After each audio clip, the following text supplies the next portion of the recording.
ya sabemos. Para ser muy puntuales, vamos a dar pues un breve resumen del arquitecto Francisco Pérez de Salazar. Eh, bueno, lo voy a leer, es cortito, pero bueno, algunos lo conocen, quizá otros no. Es arquitecto egresado de la Universidad Nacional Autónoma de México con maestrías en restauración de monumentos y en tecnología. Se doctoró en la misma institución con mención honorífica y recibió la medalla Gavino Barreda. Su ejercicio profesional empieza en 1969 en el despacho del arquitecto Augusto Álvarez hasta 1974, cuando trabajó independientemente como proyectista hasta el día de hoy y construcción hasta el año 2005. Fue perito evaluador por 30 años y se doctoró como académico. Ha sido profesor en la UNAM 2 años y en la Universidad La Salle por 15 años. Se inició en el ejercicio de la restauración y adecuación de edificios y monumentos desde 1985. En esta especialidad ha restaurado monumentos para 11 museos, archivos y edificios relevantes como la sede de la Secretaría de Cultura en Chimalistac, muy cerca de acá del Centro de Estudios. El edificio polivalente en Palacio Nacional, el Palacio del Marqués del Apartado, los Centros de las Artes de Guanajuato y Michoacán, la Fonoteca Nacional en la Casa de Alvarado y el edificio central del Archivo General de la Nación en esta ciudad. Tiene publicados más de 40 ensayos, libros sobre México, historia del arte y patrimonio edificado. Y ha impartido conferencias en México, España, Italia, Estados Unidos, miembro de varias academias como la Hispanoamericana de Ciencias, Artes y Letras, la Mexicana de Genealogía y Heráldica, la Mexicana de la Historia, de la que es corresponsal, y de la Academia Nacional de Arquitectura, de la que es académico emérito. En el 2018 recibió la medalla Federico Sescose del ICOMOS mexicano, en el que forma parte del Consejo Directivo. Actualmente preside la Fundación Cultural Antonio Agenbeck y de la Lama, que incluye 3 casas y museo en la Ciudad de México, Estado de Puebla y Estado de México. Es también patrono y miembro de varias asociaciones e instituciones culturales y miembro del Seminario de Estudio y Conservación del Patrimonio Cultural de la UNAM. Pues, arquitecto Francisco Pérez Salazar, bienvenido a nuestra academia, donde vas a disertar. Te sigue un público interesado en el tema también, y les recordamos apagar sus micrófonos para que no se distorsione el S. Y adelante con esta interesantísima conferencia. Particularmente a mí me interesa mucho la Plaza del Empedradillo de la Ciudad de México. Adelante. Pues bueno, muchísimas gracias al Centro de Estudios de Historia de México, CARSO, a Manuel, por supuesto, a Manuel Ramos Medina, querido amigo, y a todos los escuchas y videntes que están presentes para escuchar pues esta breve experiencia de su servidor cerca de esta Plaza del Empedradillo. Voy a leer primero una pequeña introducción y luego voy a pasar imágenes y paralelamente leer la relación de esas imágenes con algunas cuestiones históricas muy interesantes. Por favor, la primera. Bien. La Plaza del Empedradillo en la Ciudad de México. Desde la remota antigüedad surgieron escritos y tratados que buscaban establecer las normas y reglas para el ejercicio de los urbanistas y arquitectos, y así ordenar los procesos de diseño y la construcción de los edificios. Del siglo I de nuestra era se conoce al más célebre tratadista de la antigüedad, quien fue Marco Lucio Vitruvio Polión, escritor de un tratado intitulado Los 10 libros de la arquitectura, que establecieron los principios del ejercicio de la arquitectura en la cultura de Occidente. Siglos más tarde, ya en el siglo XVI, surgieron seguidores talentosos tratadistas italianos como León Battista Alberti, quien escribió el primer tratado de arquitectura moderna. Sobresaliente también fue Andrea Palladio, con la edición de sus 4 libros de arquitectura que escribió en la segunda mitad de ese siglo. En este tratado se habla sobre las plazas y los edificios que las rodean, enfatizando que las ciudades requieren de plazas donde el pueblo se reúna para tratar asuntos de interés, caminar, discutir y comerciar. Toda ciudad importante, menciona Palladio, requiere de un magnífico y honroso espacio que en verdad pueda llamarse público. Esa plaza principal debe hacerse con dimensiones tales como lo requiere el conjunto de ciudadanos que habitan esa población. Hace mención a las primeras plazas que diseñaron los griegos, que fueron cuadradas. Sin embargo, hace posteriormente referencia a las plazas de los romanos, que se diseñaron más largas que anchas, en proporción 2:3 y hasta 2:4, de tal forma que se facilitara la contienda de todo tipo de eventos sociales, políticos y deportivos. En la traza de la Ciudad de México se diseñaron plazas con diversas vocaciones, usos y destinos, ubicadas en los centros de los barrios y siempre acompañadas de un templo o capilla. Según Marroquí, perdón, según Marroquí, la plaza más antigua fue la de San Lázaro, donde Hernán Cortés fundó una ermita en 1522. Le siguieron la Plaza Mayor con el Tecpan de Moctezuma, donde hoy se encuentra el Palacio Nacional, y la Plazuela del Marqués, hoy conocida como del Empedradillo. Bien, aquí vamos a ver un plano de una interpretación que hizo don Justino Fernández, sobreponiendo la traza prehispánica a la primera traza española de 1522 en la Ciudad de México. La ciudad de Tenochtitlan estaba trazada en base sobre todo a 3 grandes calzadas. Uno es la que vemos aquí, número 1, la calzada de Tlatelolco. La otra es el número 5, que es la calzada de Tlacopan-Tacuba. Y la otra es la calzada de Iztapalapa al sur, que llegaba, pues, y la más larga, por supuesto. La de Tacuba también fue bastante larga.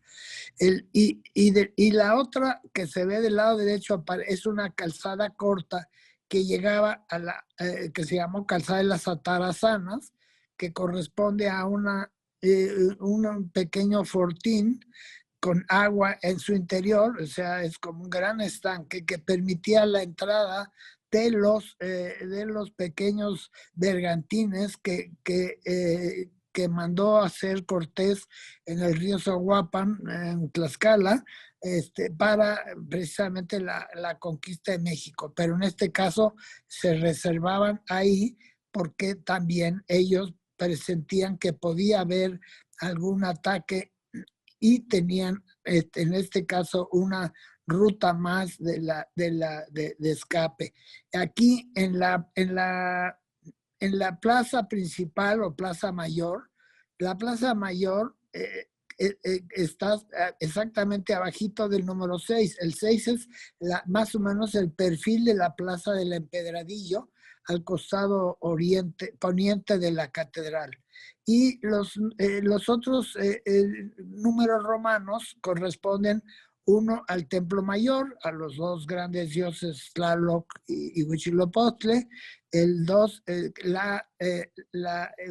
romano, perdón, es el Palacio de Moctezuma, luego Palacio de los Virreyes y luego Palacio Nacional. El 3 es el Palacio de Axayácatl y las Casas Viejas, que fue el que tomó Hernán Cortés para hacer ahí su palacio, como veremos más adelante. El 4 eran las casas de nobles de alta relevancia que habían tenido acceso a esa gran plaza. El 5, la casa de Cuauhtémoc, que era como decíamos, la casa de Tlatelolco, y de paso era la casa, como la salida a su casa, él era natural de Tlatelolco. Y el 6 es la acequia real, que más adelante vamos a ver su importancia en la fundación de la ciudad.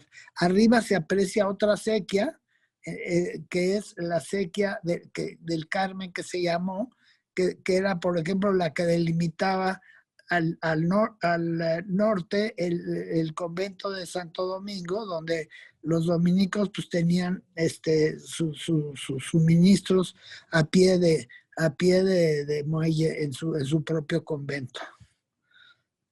Vamos a otra.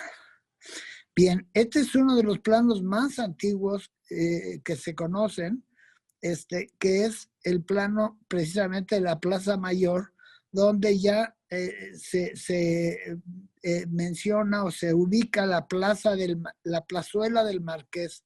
La llamaron plazuela para distinguirla de la Plaza Mayor.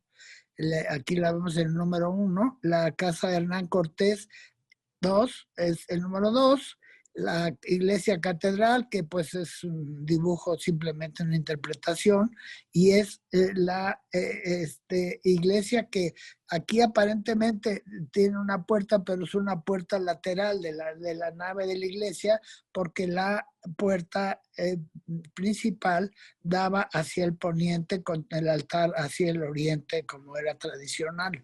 Esa es la primera iglesia catedral, que fue una catedral con techo a 2 aguas, y que se construyó pues con la premura que requerían los servicios religiosos. El 5, la Casa de los Virreyes, que era, como decíamos, donde está hoy Palacio Nacional. Y luego el 6 es la acequia que mencionamos, la acequia real, que hoy estaría en la calle 6 de septiembre, enfrente al Departamento Central y las calles de Corregidora. Y el 7, finalmente, muy cercano y colindando con la catedral al frente, con la catedral, con el Palacio Real, la casa de Fray Juan de Somala y el arzobispado. Obsérvese en el punto 2 un poco lo que decía Francisco Cervantes Salazar, quien menciona en su obra de México en 1554, y dice: las jambas y dinteles no son de ladrillo u otro material vil, sino grandes piedras colocadas con arte. Los techos son planos y en las cornisas asoman canales de madera o barro. De esto se arrepentirían mucho los españoles más adelante por no seguir algunas costumbres que ya los mexicanos, los mexicas, tenían, por ejemplo, en construir con tepetate, con sillares tezontle, perdón, con sillares o sillarejos de tezontle o materiales más ligeros, dado el fondo del lago en el que estaba prácticamente casi todo el islote.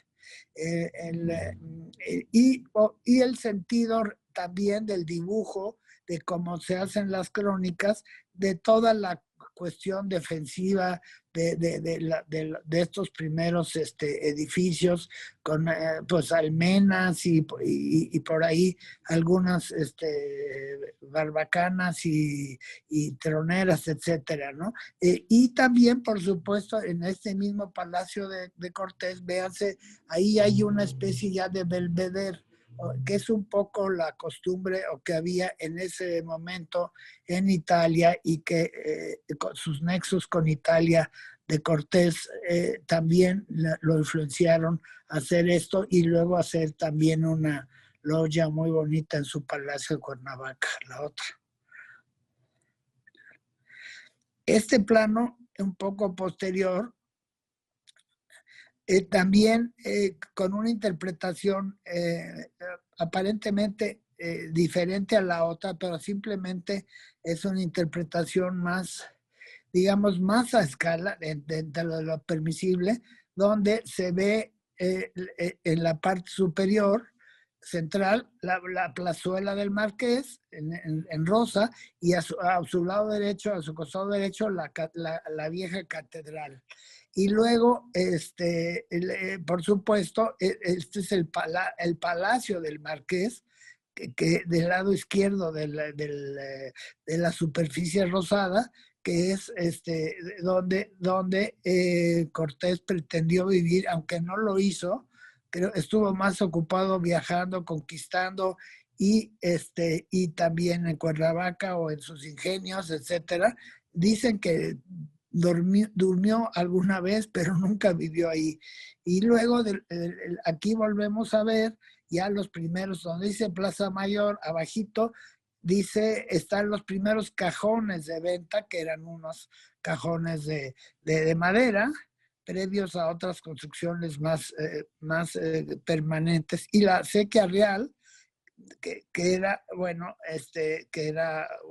la principal acequia que cruzaba la Plaza Mayor hacia el San Francisco. Aquí leo, el predio catedral estuvo definido desde 1524 y su primer edificio techado hacia 1540. La segunda catedral ya contaba con muros y posteriormente con basamentos de sus torres hacia 1596. Lo de techumbre, no, eso es un poco más tarde. Los mercaderes establecieron solares ubicados sobre el costado poniente de la Plaza Mayor, entre las calles de Plateros y Refugio. La Plaza Mayor se extendió hacia el sur hasta la Sequía Real y después de ella la jefatura de la ciudad. Sobre este mismo alineamiento, el Portal de las Flores, del costado oriente se observa aparte el Palacio Virreinal, con una fachada de 2 niveles que permaneció así hasta el siglo XX. Otra. Algo que me sorprende mucho y que tiene cierta relación con mi oficio y con mi trabajo, esta capilla de Talabarteros.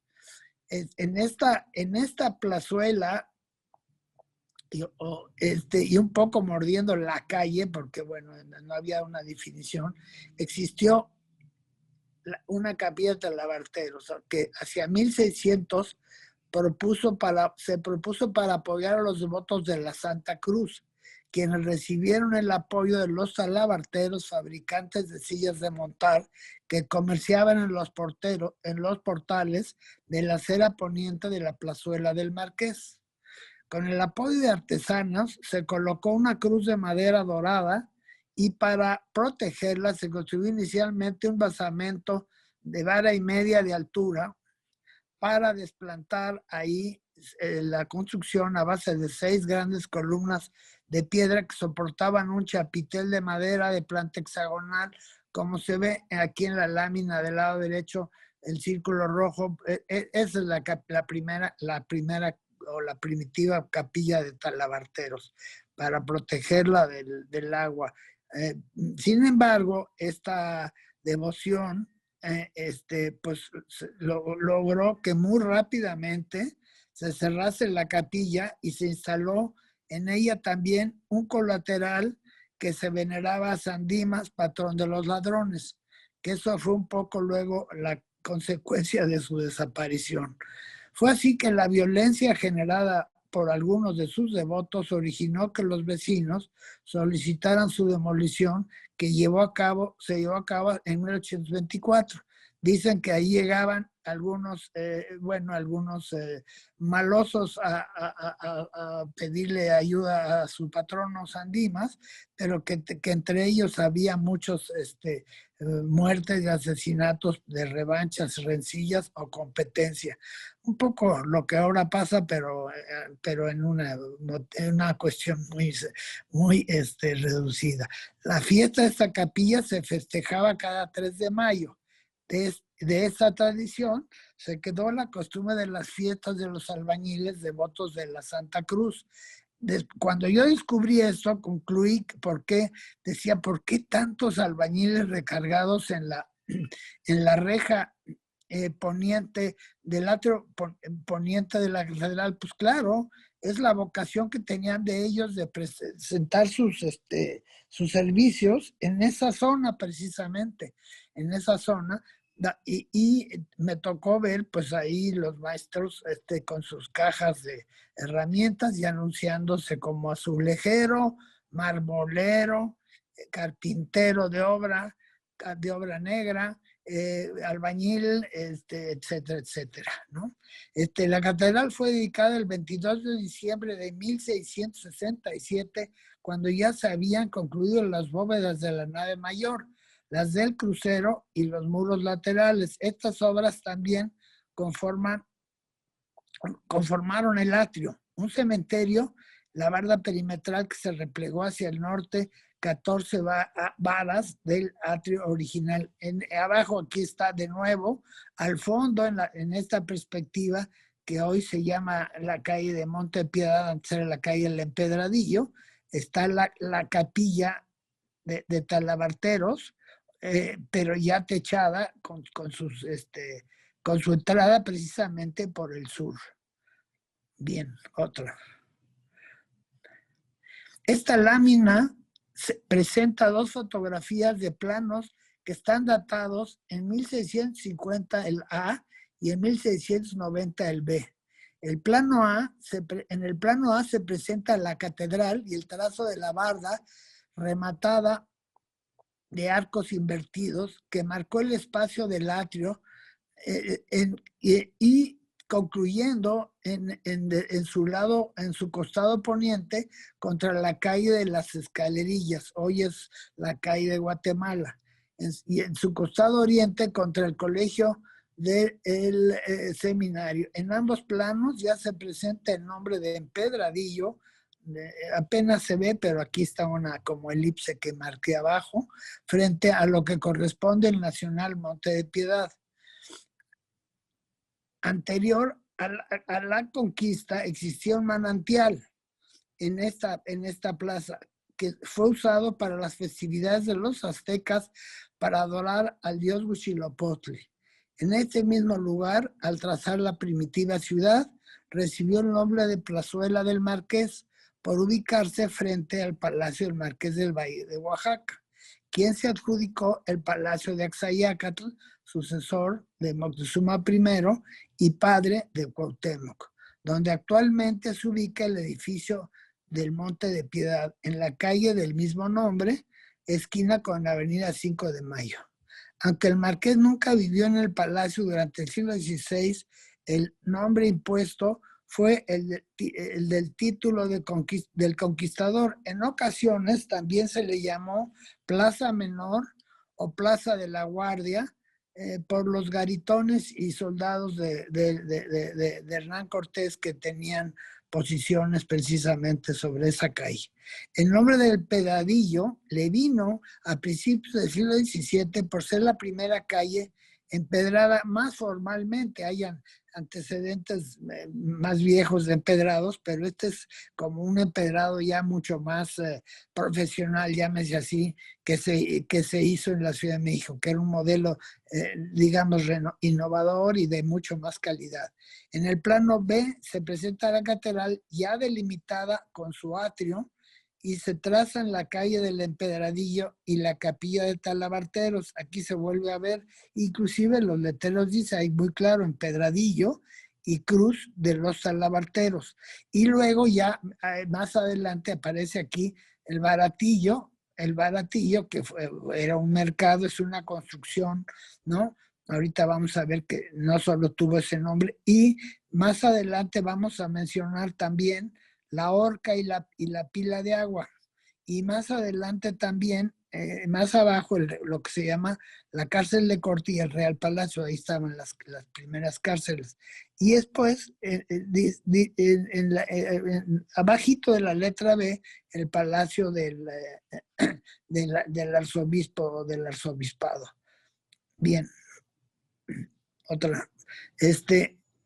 En el plano acuareleado del centro de la Ciudad de México, datado en 1760, aparece la actual Plaza del Empedradillo, parcialmente invadida por la plaza que había construido la Catedral de México, por la barda que había construido la Catedral de México. Ahí se ve un poco más o menos la idea con un rectángulo rojo. En la derecha aparece el Mercado del Parián, que es el equivalente también un nombre del Baratillo, que fue el nombre oficial realmente, delimitado entre los 4 puntos azules que sobrepuse, que tomó su nombre de otro que existió en las Filipinas. Anterior a este mercado, se construyeron las barracas de madera que ya vimos en un plano, donde se vendían desde finales del siglo XVI los productos que llegaban de Acapulco y por supuesto los productos locales. Se vendían lacas, textiles, productos de bronce, etcétera, también especias, pescadillos y toallas para los caballos, porque ahí estuvieron los establos del Palacio Virreinal también insertados. Después de un incendio en 1652, de estas, por ser cuestiones de madera, ¿no? Se ordenó la construcción de un nuevo mercado de mampostería que acabó parcialmente en 1703. Estaba construido a base de 2 edificios inscritos uno dentro del otro con 4 calles interiores. Este edificio fue demolido en 1843, lo vamos a ver más adelante. En la imagen inferior aparece el límite del atrio que había tomado la catedral, invadiendo los terrenos que luego reclamaría la ciudad. Aquí, como se ve, pues era un páramo, ahí no había todavía follaje, y que fue algo muy criticado porque pues eran unas planchas demasiado frías y demasiado calientes en ese sentido. La acequia real que recorría el frente de la acera del Palacio Ayuntamiento estaba parcialmente abovedada y el resto descubierto con un canal de 8 varas de ancho, 6 metros, más o menos, y por medio de ese sistema de acequias, la Ciudad de México se surtió de productos agropecuarios que viajaban desde el sur de la ciudad, con lo cosechado y criado en las poblaciones Xochimilco y Tláhuac, entre otras. El resto de los puestos del mercado se aprecia instalado al norte del Parián en la Plaza Mayor, fue producto del crecimiento desmedido originado por el progreso de la ciudad a finales del siglo XVII y por un conflicto que se estableció entre los ricos comerciantes que vendían las vituallas de Oriente y la gente más sencilla que se fue, pues como los ambulantes, se fue apoderando del resto de la plaza. Fue hasta 1878 cuando el gobierno de la ciudad aprobó el cegar todas las acequias que aún existían. Ahí acababa la vida de la Venecia mexicana. Durante el siglo XVIII, las acciones más relevantes fueron las de los virreyes borbónicos. El segundo conde de Revillagigedo, 89 a 94, ordenó la transformación urbanística de la Plaza Mayor o Plaza de Armas, liberándola de la barda perimetral de la barda perimetral de la catedral, que ya mencionamos, de los arcos invertidos, de la horca, de la picota y de la columna de Fernando VII que estaba en el centro de la plaza. Este virrey también liberó de espacios los caóticos puestos y cajones de venta frente al mercado del Parián, son los que acabamos de ver en el anterior plano, donde ordenó construir 4 fuentes en cada esquina. Es la imagen del lado derecho, que parecen como unos garitones, pero en realidad son unas fuentes techadas con bóveda en las 4 esquinas. Y todavía del lado izquierdo, digo, no fue así, fue de 2 pisos, un poco exagerado el dibujo, todavía el Parián que existía. El siguiente virrey, quien fuera el marqués de Branciforte, continuó la transformación cubriendo la acequia y delimitando el atrio de la catedral con 125 cadenas sobre los postes bajos de piedra, que años más tarde se volvió el famoso Paseo de las Cadenas, también inmortalizado por las litografías de Casimiro Castro. En la misma imagen de la catedral se puede apreciar el calendario azteca en la base de la torre poniente, y se ve un circulito. Ahí estaba el calendario azteca. Ahorita luego vamos a ver exactamente dónde se descubrió. En la torre poniente, y una reproducción de la famosa cruz de Mañosca. Aquí se ve en el extremo inferior derecho de la lámina, esta cruz, que ahorita les cuento también un poco su historia, que estuvo presidiendo el cementerio del atrio de la catedral hasta 1792, cuando se murió al norte del Sagrario. La cruz que aparece en la esquina inferior derecha del atrio es una de las reproducciones que se mandaron a hacer. A finales del siglo XVII, el arquitecto Ignacio Castera reconstruyó un empedrado para la plaza a base de lajas de piedra que conformaron el atrio interior dentro de la catedral. Aquí se ven las cadenas y atrás pues todo lo que se llamaría el atrio interior, en este caso el poniente y un poco del atrio sur. También la ya mencionada invasión del atrio poniente fue reintegrada a la Plaza del Empedradillo hacia 1881, cuando se construye la reja que actualmente delimita la catedral por 3 de sus costados. Esa sigue existiendo. Ya en el siglo XIX continuaron las propuestas innovadoras de políticos y urbanistas. El arquitecto Pedro Ruiz de Ayala, durante el mismo siglo, a principios del siglo, de la primera mitad del siglo, insistía en demoler el seminario conciliar, el monstruoso, como él llamaba, edificio del Parián, las cadenas y sus soportes que delimitaban el paseo de la catedral y la plaza elíptica, donde se encontraba la escultura del Carlos IV de Tolsá, que vamos a ver más adelante en otro plano. Estas propuestas se fueron cumpliendo a lo largo de las propuestas de Ruiz de Ayala, a lo largo del siglo o a principios del XX, amén de otras locuras que no se aprobaron, como la demolición del sagrario de la catedral o su traslado a otro lugar. Por ahí un arquitecto decía que la simetría, que rompía la simetría el sagrario, que lo tenían que mover. Qué fácil, ¿no? En la foto superior izquierda se aprecia el jardín del Empedradillo, arbolado desde el Zócalo hasta la calle de las Escalerillas, o República de Guatemala.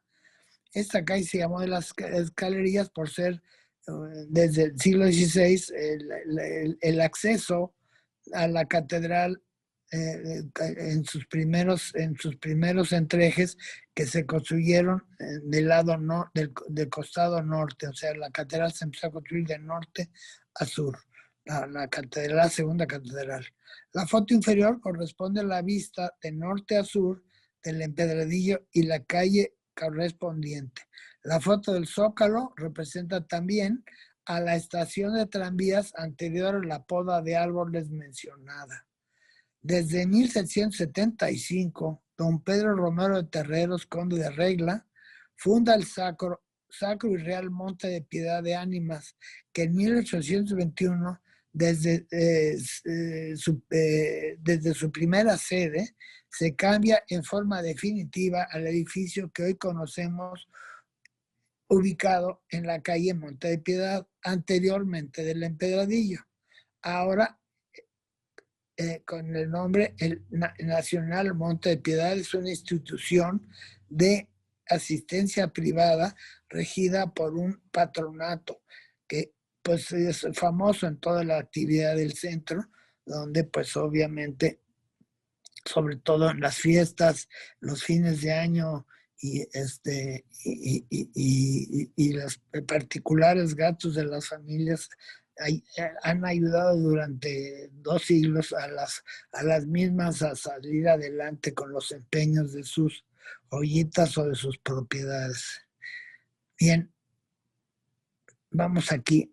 En 1813, el virrey Félix María Calleja emite un bando nombrando a la Plaza Mayor como Plaza de la Constitución, conmemorando la Constitución de Cádiz decretada en 1812. Yo siempre que oí en Plaza de la Constitución, pues dice hacer la Constitución del 17 o del 24, lo que sea, pero no. Resultó que el origen es por instrucciones de un virrey español. En 1838 se plantaron fresnos al sur y poniente de la catedral, excluyendo la Plaza del Empedradillo, lo que con los años alcanzó hacia 1879 que aquel arbolado cubriera toda la Plaza del Zócalo. Entonces, bueno, pues van a ver qué sucede. En 1843, por órdenes del dictador Antonio López de Santana, se consiguió demoler el famoso mercado del Parián, que ya lo vimos en los planos, y se convocó a un concurso para diseñar el monumento de Independencia, mismo que le fue otorgado o ganado al arquitecto don Lorenzo de la Hidalga.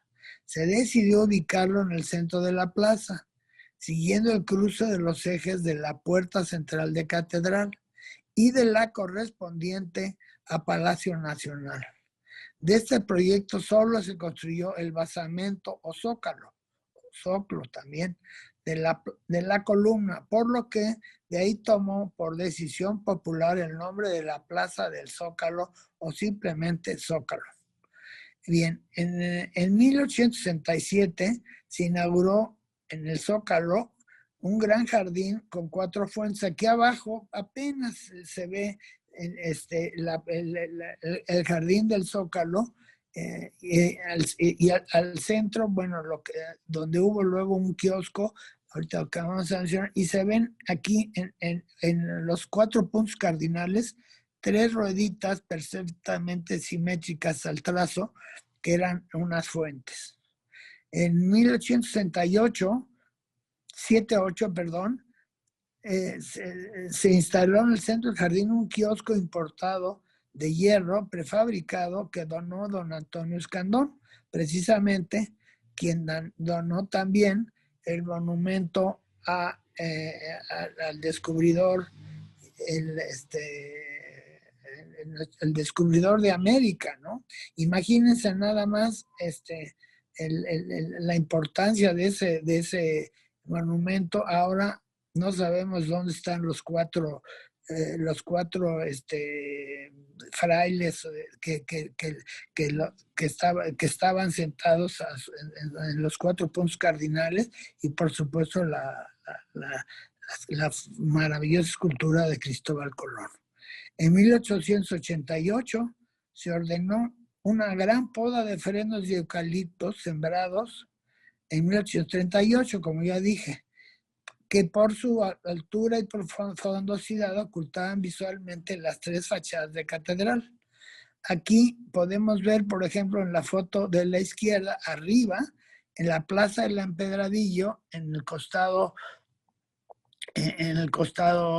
poniente de la catedral, ya con un área jardinada, y aquí apenas se puede ver un mercado de flores que existió. Abajo una vista aérea anterior a esta, porque en la Plaza del Emperadillo todavía no se ve el trazado de estos parterres y esta solución del jardín que estuvo posteriormente en el Empedradillo.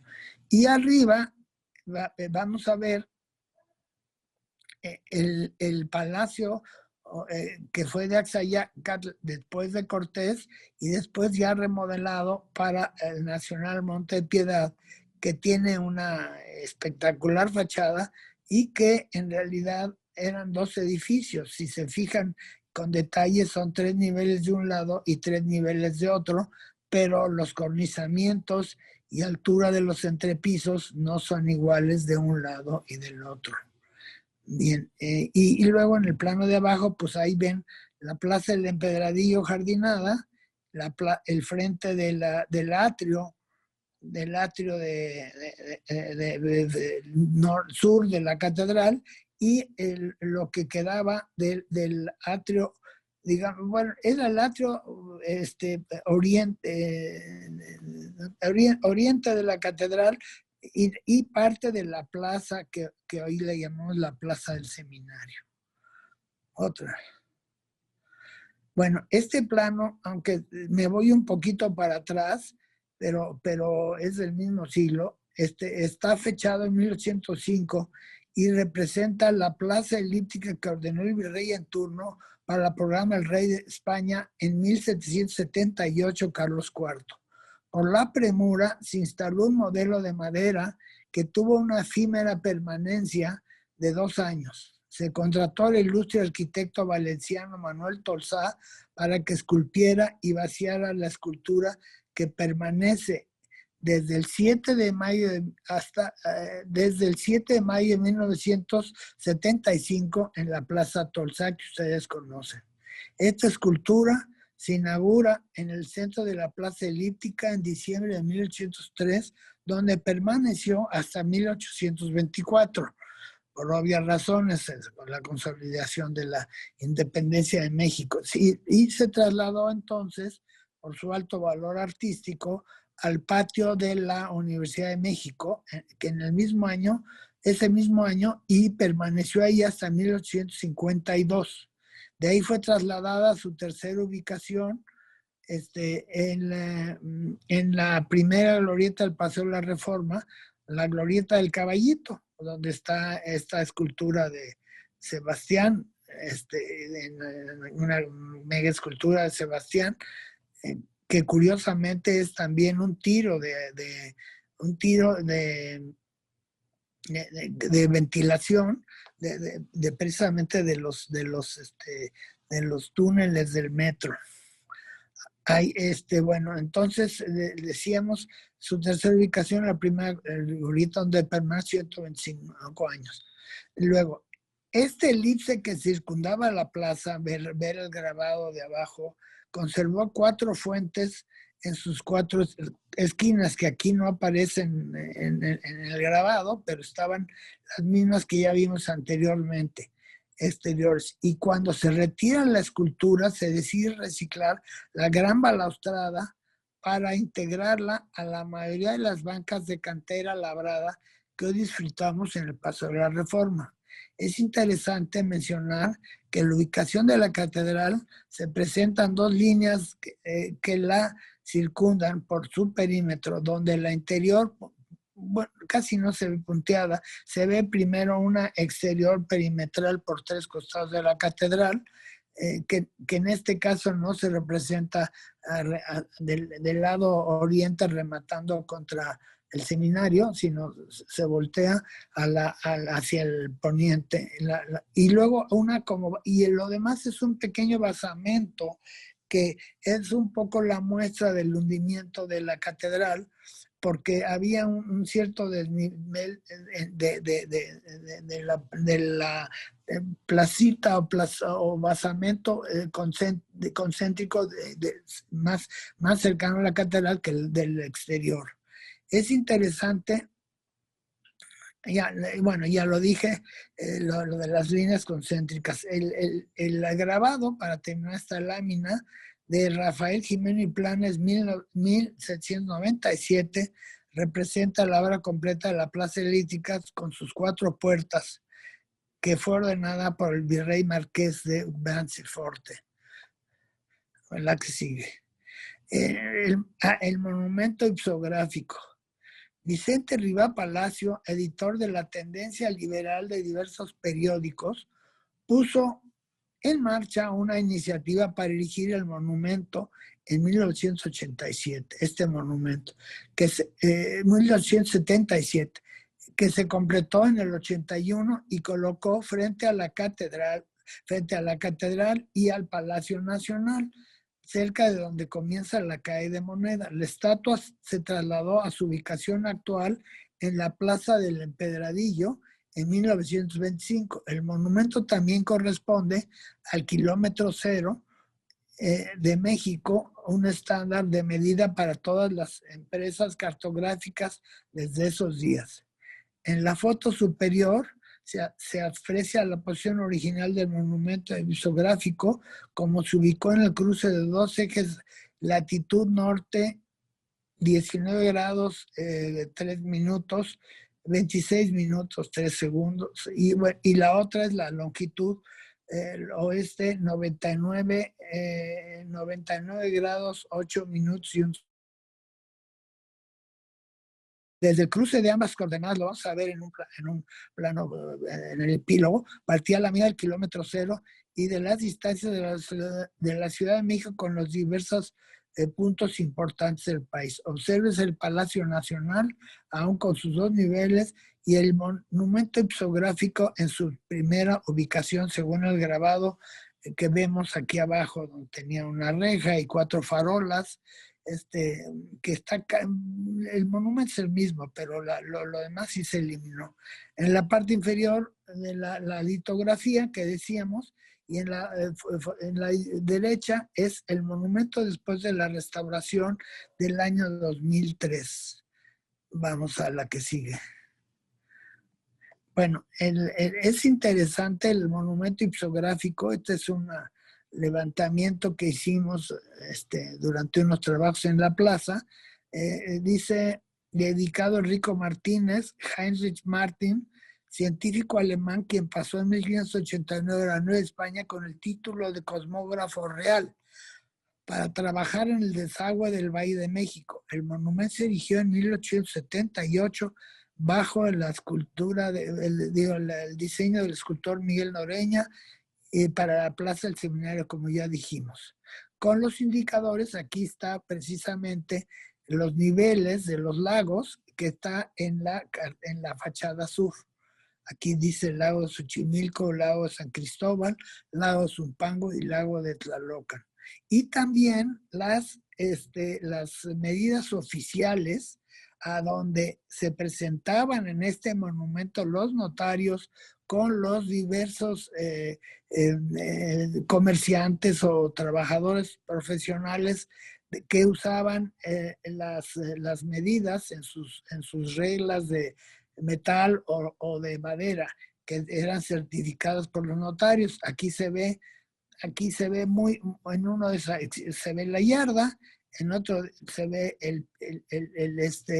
la vara castellana, y en otro se ve el metro, por supuesto, el metro patrón. Bueno, vamos a lo que sigue. Entre 1889 y 1920 circularon tranvías en las dos terminales que también paraban en el costado poniente de la Plaza del Emperadillos. Una de ellas era para mulitas y la otra para el tranvía eléctrico. Hacia el mismo costado poniente de la catedral se estableció un mercado de flores. Aquí vemos el techo un mercado de flores, 1883, en el jardín de la plaza que inauguró el centro mercantil. O sea, el centro mercantil fue el que lo patrocinó, mismo que tuvo que ser retirado años después cuando empresas transportistas que corrían sobre los rieles así lo demandaron, parecía, por la demanda y todo. Hubo que hacer unos paraderos y una serie de cuestiones. En 1921 se retiraron bancas y fuentes de cantera que se habían construido en el jardín del Zócalo, y en su lugar se sustituyeron los 4 Pegasos de bronce que fundió el escultor catalán Agustín Querol, los cuales se trasladaron al Zócalo colocándose uno en cada vértice, aunque su permanencia fue corta, ya que en 1933, estuvo nada más 12 años, fueron reubicados en la plaza del acceso al Palacio de Bellas Artes, donde aún permanecen. Son 4 Pegasos alados, por supuesto, y con unos genios que los montan, que son, creo que, inspiradores de las bellas artes. Por recomendación de arquitectos asesores del gobierno de la ciudad, entre el 29 y el 30 se demolió el seminario conciliar, conservándose exclusivamente el edificio de la Mitra, que colinda al poniente con la Plaza del Empedradillo. La escultura que se aprecia en la fotografía corresponde al busto conocida como Monumento Cuauhtémoc, que se instaló en 1869 para el Paseo de la Viga, mismo que fue trasladado a la Plaza del Empedradillo, donde también se aprecia el Monte de Piedad al fondo. Esta ya no está instalada ahí, no sé dónde fue a parar, pero ya se retiró hace como 30 años. Con la idea de transformar el espacio público del Zócalo, el gobierno de la ciudad, encabezado por Ernesto P. Uruchurtu, limpió de vegetación y construyó hacia los años 60 un inmenso pavimento de concreto y el hasta-bandera que hoy conocemos. Entre 1989 y 2004 se ejecutan las relevantes obras de corrección geométrica de la catedral con la reconocidísima subexcavación que rescató más de 1 metro de desnivel en la catedral, y restaurándose también su atrio. A consecuencia de esta inercia, el Fideicomiso del Centro Histórico nos contrató un proyecto de la renovación total de la Plaza del Empedradillo. Este es el plano que entregamos al Fideicomiso del Centro Histórico para donde nos habían solicitado que con esta vieja vocación que tenía se incluyeran cajones de estacionamiento para el turibús de la empresa Capital Bus, que ofrecía rutas en el centro Polanco, Coyoacán, San Ángel. La otra empresa ofertaba el centro histórico y la Villa de Guadalupe. La superficie actual, más o menos, de la plaza aproximada es de 5.323 metros cuadrados.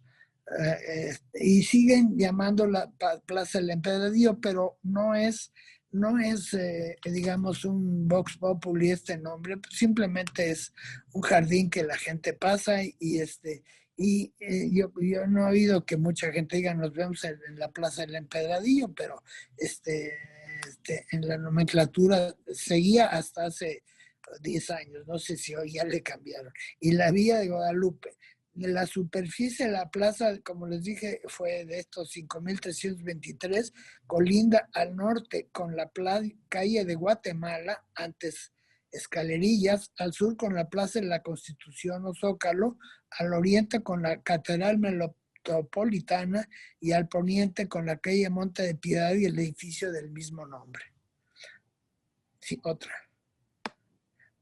Estas son fotos nada más de cómo estaba en el 2002, una panorámica que era una plancha gigantesca y había mucha demanda de algún espacio verde menos agreste que esta gran plancha, este comal que le decían también, y que cuando concluimos las obras, el diseño de las obras, aquí hay una foto aérea del año 2003 abajo. Y del lado derecho, en vertical, hay 3 fotos donde toda la vegetación que se puso en el 2003, hace como 4 o 5 años, se cambió por cactáceas, como vemos aquí. No sé cuál fue la razón, pero está lleno ahora sí de cactáceas y de agaves y todo esto. Vamos a la última, por favor. Este plano es un plano que me parece muy ilustrativo de todo lo que hemos platicado o de muchas cosas de las que hemos platicado. Aquí dice, bueno, fue elaborado por y dibujado por un ingeniero arquitecto, Manuel Álvarez, que también escribió un pequeño ensayo sobre la Catedral de México y tuvo cierta relevancia en restauración de obras y de la reconstrucción de la Ciudad de México. Entonces, aquí vemos 2 líneas verdes, que son los ejes que les dije yo, de donde estaba en el cruce de estas 2 líneas verdes, allá abajo apenas se aprecia, pero ahí estuvo el primer monumento ipsográfico, que se remataba desde la calle de donde está el Palacio del Arzobispado, Moneda actualmente. Ese mismo monumento se trasladó al costado poniente de la catedral, más o menos arriba del cruce de la línea verde, pues como unos 15 o 20 metros. Por ejemplo, aquí también se ve una línea punteada que marqué ahí, que esa es el famoso paseo de las cadenas, que si se fijan ese paseo, es que se hizo, invadió bueno, la traza original de la placeta del Marqués o del Empedradillo, después, y posteriormente regresó. Muy importante aquí en azul, la primitiva catedral, que tenía una orientación ortodoxa, como debía de ser, que quedó fuera actualmente su traza fuera de la barda de catedral, donde se ve aquí apenas una línea punteada muy fina, y lo demás está dentro del área de la catedral. Abajo se ve del lado derecho como elipse y una traza ahí como de 5 pentágonos, que es el diseño del pavimento para la estatua de Carlos IV, y luego las famosas 4 fuentes se ven como 4 círculos dentro del diseño de los ejes, de los 2 ejes de la elipse, que son las fuentes que les dije. Luego, a la izquierda, a la escala real, está el Parián, el famoso Parián. Luego atrás se ven todos los parterres del jardín del Zócalo a principios del siglo XX. En amarillo un kiosco que es el kiosco ahí dice kiosco del Zócalo, el kiosco que regaló el señor Escandón, y al centro de precisamente en los 2 ejes de Catedral y de Palacio Nacional, el monumento a la independencia del Zócalo, y actualmente en la Bandera. Con esto termino y agradezco muchísimo su atención y su paciencia. Pues muchísimas gracias, arquitecto Pérez Salazar, por tan interesante presentación y sobre todo que reconozcamos los que vivimos en la Ciudad de México la dignidad que tiene esa plaza, porque yo no tenía ni idea, porque no se nota ahora. Además están los danzantes, todo el día están también estos curanderos, en fin, comercio, etcétera, está invadida totalmente, ¿no? Aunque sí se ve la restauración con la cantidad de cactáceas que hay, pero bueno, es una plaza que se mueve mucho porque es parada del turibús, que ahí empieza, y es una plaza que se mueve enormemente. Bueno, pues está abierta, por favor, cuando quieran preguntar algo por el chat, porque yo no puedo ver las manitas, ¿sí? De los que levantan aquí en el chat. Yo nada más quisiera, de parte de Patti González, ¿qué pasó con la Cruz de Mañosca? Bueno, la Cruz de Mañosca la trajo el arzobispo de ese apellido de Tepeapulco. Bueno, tú conoces muy bien esos rumbos. Y esa cruz la conocieron porque estaba labrada por una cruz monumental por los indios de Tepeapulco. La trajeron y luego les digo, cuando tumbaron la barda demolieron la barda de los arcos invertidos, se movió a la fachada norte del Sagrario. Después de ahí, sé que ahí la rasuraron porque tenía muchos atributos de la pasión, y la rasuraron, y yo me acuerdo de haberla visto con como una calavera y una cruz de fémures o de huesos, ¿no?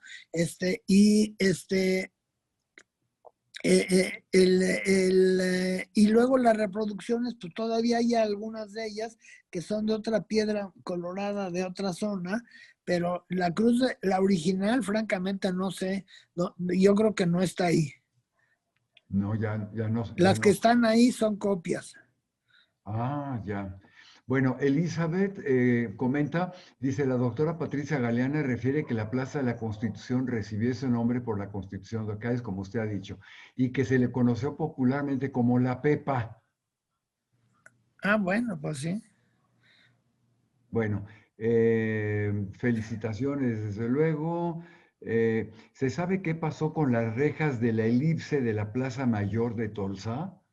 No, pero es que acuérdense que esas no son rejas, es unas balaustradas, lo Claro. mencioné, que son y traen esas, fíjense que todas las bancas que están en Reforma tienen una curvatura, algunas rectas que las modificaron, muchas de esas no son las originales, pero las que están en las glorietas, se asemeja mucho el trazo del trazo de curvo de esa elipse en las que están en el Paseo de la Reforma. O sea, hay unas que son del siglo XVIII y hay otras que se reprodujeron cuando se han hecho todas las obras de remodelación y de la Paseo de la Reforma. Sí, No, pero no eran rejas, eran de cantera labrada. ya. Oye, Stita dice, también ahí se asientan a ofrecer servicio y buscar trabajo los plomeros, albañiles y obreros. Sí, es Sí, cierto. Hasta el día de hoy sí, sí se ve. Sí, sí, es lo que les decía yo, pues precisamente su devoción a la Santa Cruz, que es los albañiles y todos los compadres que trabajan en la obra, o sea, nosotros, es más, incluyendo los arquitectos, también eran devotos de esa cruz de talabarteros. Y como les decía, pues todos los participantes de las obras, que son lo que les decían los carpinteros de obra negra, de ah, obra blanca, los canteros, bueno, todas las especialidades y muchos resabios de toda esa cultura de la Santa Cruz, pues precisamente los viejos casi ya jóvenes ya no saben ni de qué se trata, pero el culto de la Santa Cruz es algo extraordinario. Inclusive a mí me tocó algunas veces en San Luis Potosí, por ejemplo, un ritual de bajar la cruz de un cerro, con las gentes del pueblo y bajarla al lomo los penitentes, y luego en la noche la acostaban en el atrio, en el presbiterio, y todos los del pueblo o los de la población se dedicaban a limpiarla, a barnizarla, a pintar o lo que sea, para que al día siguiente, el día 3, ahí van para arriba otra vez a montar su Santa Cruz. Es una de las tantas ceremonias. La otra es las bendiciones de las cruces, que en todas las obras se iban a bendecir precisamente muchas a la catedral todavía. sí. El biólogo Agustín Quirós dice, el uso de cactáceas o agaváceas en las zonas urbanas tiene como objetivo hacer un uso racional del agua de riego. Ah, pues interesante, Bueno, está bien, de acuerdo. bueno, pues Esa verdad, probablemente la felicitaciones. razón. Dice el doctor Robert Bay, felicidades. ¿Qué documentos hay para los registros de plantar árboles? Leyenda urbana mexicana dice, eucaliptos se introdujeron para purificar el aire de la malaria. Ay, Sí. interesante. Hay en el empedradillo, cuando yo lo tomé, había 4 especies. Había eucaliptos, en la mayoría, por ahí un par de fresnos, una jacaranda y otro árbol más, otra especie. Eran 4 especies que había y que se quedaron y que hay de seguir. Perfecto. En la parte norte de las cactáceas se respetaron esos árboles y ahí hay unas bancas abajo de los árboles y se forma como una pequeña plazoletita sombreada, muy agradable, donde están todo el mundo precisamente chateando. Ahora es la forma de ver en esas plazas a la gente. El otro día conté y dije, qué raro, qué sorprendente. Había como 40 personas, bueno, pues había 37 que estaban con sus teléfonos. Perfecto. El doctor José Rubén Romero quiere tomar la palabra. Adelante y prende su micrófono, doctor Romero. Eso. Gracias. Francisco, bueno, quiero felicitarte, de verdad, qué bonito, qué bonita ponencia nos has ofrecido. Fíjate que oyéndote, se me ocurrieron muchas cosas. Primero, que Vitruvio, a quien citaste al inicio de tu charla, eh, también fue muy importante, por ejemplo, para el padre Márquez. El padre Márquez, que fue de los jesuitas expulsados, que estuvo en Italia, tú sabrás, él escribió un texto sobre la casa azteca inspirado en la casa romana de Vitruvio, que es Ya, muy interesante, y también trató de hacer un diccionario y cosas por el estilo. Eh, Fíjate que la capilla de los talabarteros debió ser muy importante, porque, pues imaginemos que en la Nueva España, pues no había plástico. Entonces el cuero era importantísimo. claro, La ganadería se practicaba sobre todo para obtener el cuero. Y por eso la carne era tan barata. La carne era baratísima, todo el mundo comía carne. No es como ahora que uno come carne y se queda sin comer 3 meses, ¿verdad? claro. De verdad era muy, muy barata, muy, muy, muy barata. Y bueno, no sé, de verdad me gustó mucho tu ponencia, aprendí muchísimo, te lo Muchas agradezco gracias. mucho, No, Francisco. mira, agregando los talabarteros, leí, no me acuerdo quién lo dice, pero dice que el principal oficio de los talabarteros en aquel momento eran las sillas de montar y ellos estaban precisamente alineados sobre la misma acera donde está el Monte Piedad, pero ya más hacia el norte hasta llegar a la calle de Tacuba. Ahí estaban todas las puestos de los alabarteros.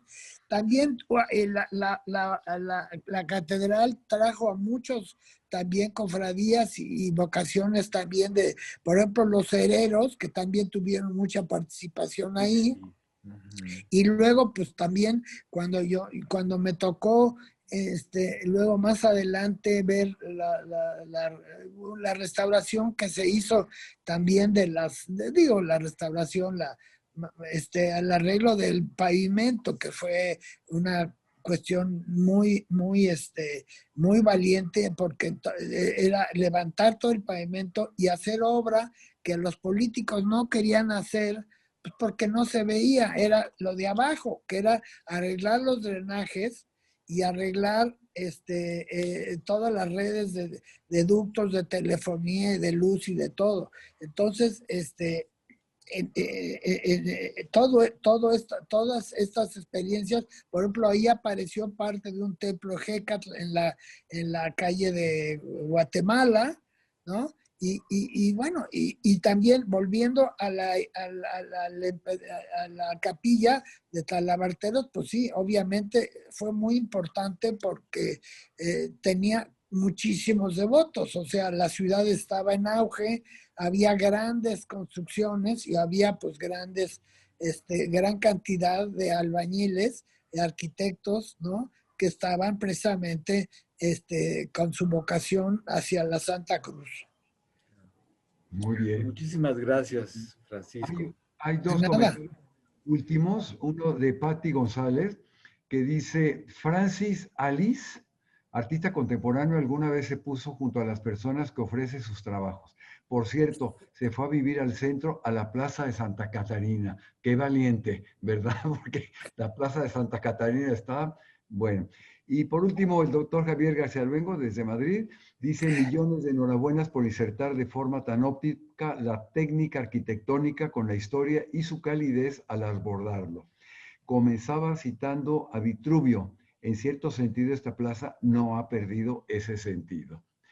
Pues muchísimas gracias a todos los que nos siguieron por esta estupenda conferencia. Hay que ir ahora a caminar por esa plaza porque nos va a dar mucho mayor sentido, ¿no? Ver lo que es actualmente con todo lo que eh, la cantidad de gente que hay, porque en el centro histórico siempre hay gente, pero particularmente en esa plaza que yo ni sabía que era del Empedradillo. Así que ahora la voy a ver con otros ojos, Francisco, y muchísimas Sí, gracias a todos los que nos les, siguieron. Les voy a comentar algo que nada más que me vino a la cabeza en la memoria del maestro Enrique Cervantes, un arquitecto extraordinario y que tuvo que ver precisamente en el fideicomiso del Centro Histórico. Fue el coordinador general y me decía, aquí lo que no se ocupa se invade, me decía. Entonces, por eso, una de las premisas era retirar cierta cantidad de ambulantes que se plantaban exactamente, además de los albañiles, que los pobres sí, pues se les pusieron unos setos a un lado de la catedral para que ya no se recargaran ahí, pero lamentablemente, pues a veces la estética o el progreso urbanístico también pues quita las tradiciones, ¿no? Pero a pesar de eso ya regresaron, porque ya los quitaron y yo vi hace poco todavía unos maestros que ya como de 100 años, ya que todavía siguen con la tradición y van ahí a ofrecer sus servicios. Bueno, pues nuevamente muchas gracias. Le quiero mandar un cordial saludo a la criatura de Ana Diegues, que me acuerdo mucho de ella en su visita a México y que esperemos que sea un excelente historiador. Muchísimas gracias a todos. ¿Verdad? Pues muy bien, bueno, pues muchas gracias a todos. Nos vemos en un mes. Recuerden que son los terceros miércoles de mes con otra conferencia que seguramente será tan interesante como la que escuchamos actualmente. Muy buenas noches. Felicidades. Gracias. Un abrazo, felicidades, arquitecto. Gracias. Chao. Encantado a los colegas académicos. Muchas gracias a todos. Felicidades.